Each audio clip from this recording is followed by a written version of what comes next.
Hey guys, the name is Mark and I'm just going to do a video here and I just want to show you something. So this is a power bar. The power bar is turned off, so I plug that power bar in and basically that power bar, it's going to zoom all the way around there. Just going to slow this down so we get the footage, and there's the power bar. Clearly you can see the power's off, right? There's no power light on. So with that being off, this is the amplifier here. And with the amplifier, that power cord is going to come out of here, and it's going to come over here, and then we're going to take that, and we're going to plug that in. So nothing else is plugged in yet. So I plug in the amp. This is how I do things. Now with the amp being plugged in, so I have no cables into my pedals or anything like that first. And always, this is what I've learned too. What you want to do is you don't want to create a potential difference, say, between your pedals and your amplifier or your rack mount processor stuff, okay? So what's going to happen here is this is my power adapter cable here, okay? And I'm going to see if I can get that in. So that's my power adapter cable for my 9 volt. So I'm going to take that thing, I'm going to stick it in this pedal. So as you can see here, none of the other cables and cords and stuff are hooked up, okay? So I'm going to plug that in first. So now this pedal, effectively, it gets grounded first, okay? So it gets the power, which also grounds it first. And out of that pedal, we're going to come over here, and we still haven't hooked up these cables yet or anything like that, right? As you can see, they're all just there. So we're going to come over here, and we're going to take our 9 volt. You can see that this 9 volt isn't like, say, your amp, where it has that third prong, which is the ground. So this is isolated from ground because this is a transformer. So this is a huge reason why you always want to make sure your stuff is grounded. So we're going to take that, we're going to plug that into there, okay? So now what we're going to do, we also say we're going to complicate things. We have this little Yamaha rack mount effects processor, and the power is off. So what we would do is these cables here, I'm not going to pull them out now, but we would take this. So this is out. We would plug this in first, okay? So these cables would be gone. We would plug that in first, and then we'll come down here. That's the adapter for the Yamaha, and it doesn't have a third prong neither, so this is an isolated ground. It's isolated from this third pin of the ground, okay, which is your bond to ground. So we're going to plug that in. Now something else, and I can't always make sure that everything is completely in all the way, and double check, okay? So I'm pressing on things again. This is all in. Now what I'm going to start doing is, that was in there, so I start plugging in these cables. Everything's been grounded. This piece has been grounded. This piece has been grounded. That piece is getting grounded. Okay. And so now I'm going to plug these in.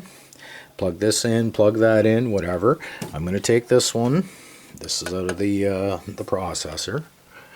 With the power off to the amp, everything's off, power bar still off. Now I'm going to plug that in there. Okay, so we're going to follow the chain. We have power. This comes into the amp. Out of that, that's going to come into this pedal. And so that's my left mono out. This is the stereo pedal. We're going to make sure that everything is properly connected. And again, I'm going to double check this, make sure that it's in there all the way, nothing's wiggling, anything. These are in all the way. Then anyhow, that cable is going to come, and that's going to go into my guitar. And make sure that you plug it in, you have a solid contact. There's no room for wiggle. Always make sure that you have good cords. So that's that. Right, so we'll do that.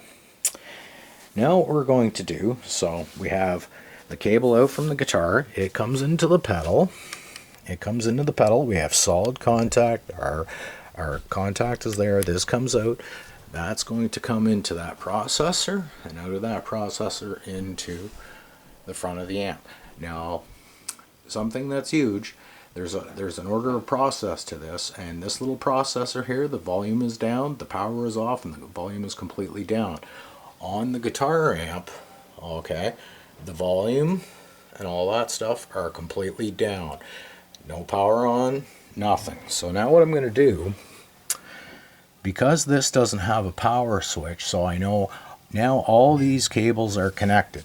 And I connected all these cables after I made sure that everything was grounded back to ground. So there's no potential between these two if this wasn't here, okay? So now what's going to happen is we're going to come over to our trusty power bar. So I know this is plugged in, this is solid, this is solid, that's solid. Connections here are solid, solid, solid into that, then solid into that. So now the order of process here is I'm going to power this on. That's going to power on. This pedal is going to energize, and it's going to process, and it's going to do a check on its circuitry and all that nonsense. And now it's showing up that I have delay and other things. I don't have an on and off switch for this pedal, so this is why I'm using this, okay? I'm using this in mono mode at the moment. I'll run it in stereo later, okay? So then what's going to happen is, now that this powered on, you always want to make sure that your power board is on, kind of thing, okay? Your pedal board, right? So now with this being powered on, then we're going to come to our little Yamaha processor, and the volume's completely down. We're going to turn that on.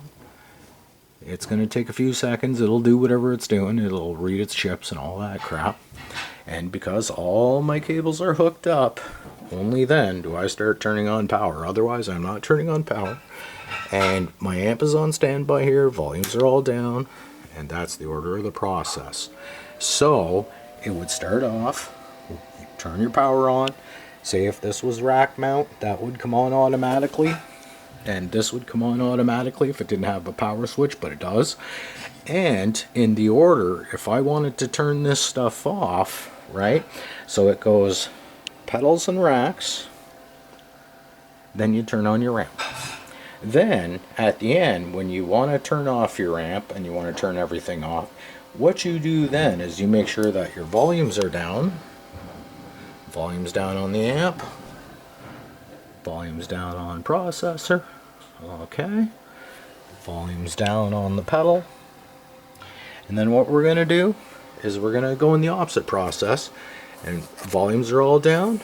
We're going to turn this off. That's that. Then we're going to come over here.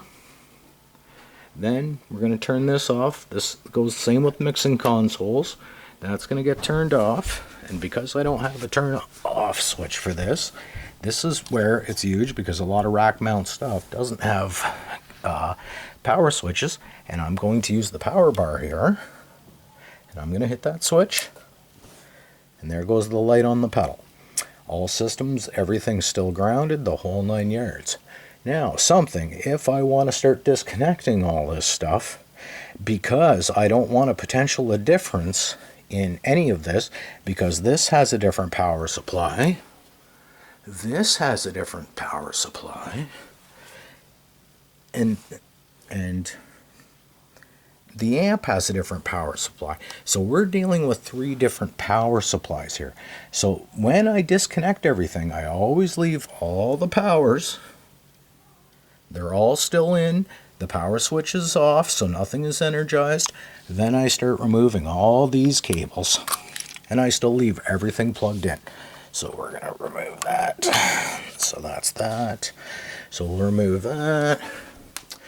Then we can come out of the amp.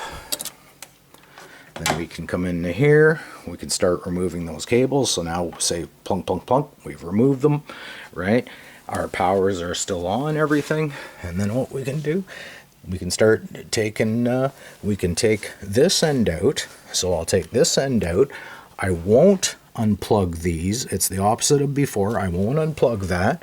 I'll come over, and I know there's no juice on this, and I'll unplug this. Then I'll unplug that.